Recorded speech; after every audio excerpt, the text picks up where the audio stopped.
I am here with a message. If you want to bring about change, you should become skilled and confident at handling conflict. I know that because I'm a conflict and collaboration expert these days. But I became an expert in conflict and collaboration because I had been an evaluator. I was an evaluator for a large school system, studying organizational change and professional development as a vehicle for creating change. I was so excited, having been a former classroom teacher and really supportive of the changes that were being talked about and experimented with. I was in a school district that was on fire. We had tons of grant money flowing into the district to try innovative ideas. My job was to evaluate and report on how well those ideas were implemented. It became embarrassing.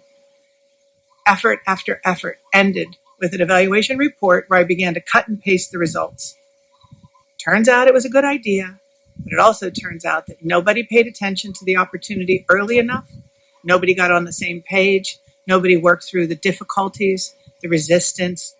In the end, money was squandered, time was wasted, and goodwill was spent. When I watched that result happen over and over again, I started to get so frustrated. Why couldn't we get it together sooner?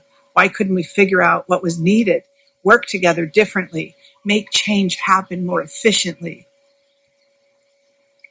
Turned out it's because we didn't know how to work with each other. We didn't know how to have conflict constructively. And so at that point, I was in the midst of a graduate program. I pivoted to study organizational change and conflict so that I could figure out how I could help others avoid the fate that I had seen so many fall to before, which was running right up against desired change and then finding you had to abandon the change you wanted because you didn't have the skills for handling the conflict that change invited and provoked. If you want to be an advocate and a maker of change, you must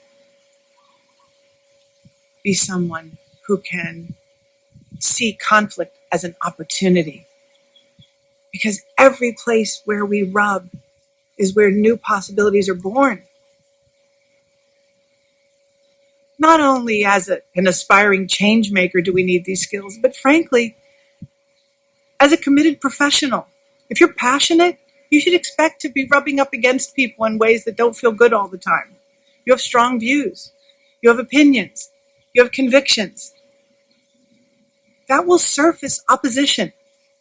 And when that happens, how do you handle it? Being a professional sometimes makes us feel as though we have to pull punches or stifle our thoughts to keep power players happy, to keep ourselves out of trouble. I don't think you need to be quiet to stay out of trouble. You need to know how to speak up and speak up well, effectively, say things in a way others can hear. There are very practical skills that can be learned, and while they will take a lifetime to get good at them, they are the skills that will allow you to keep your job, aspire to greater positions of responsibility, work peer-to-peer with leaders and others who are the gatekeepers of what's possible so that you can help negotiate the changes that are needed in our world. I'm so excited for you as a community of evaluators who are challenging the system, who are changing who evaluates and how you evaluate. I am so hopeful for what you represent in the world of evaluation and the world of change generally. You're on the edge. The skills I'm here to talk to you about can give you the tools you need to take this journey all the way. I'm very excited about the commitment that your community is forming around becoming more conflict competent, conflict capable. I cheer you on. I encourage this journey, and I'm here to help. Let's see where we can go with this.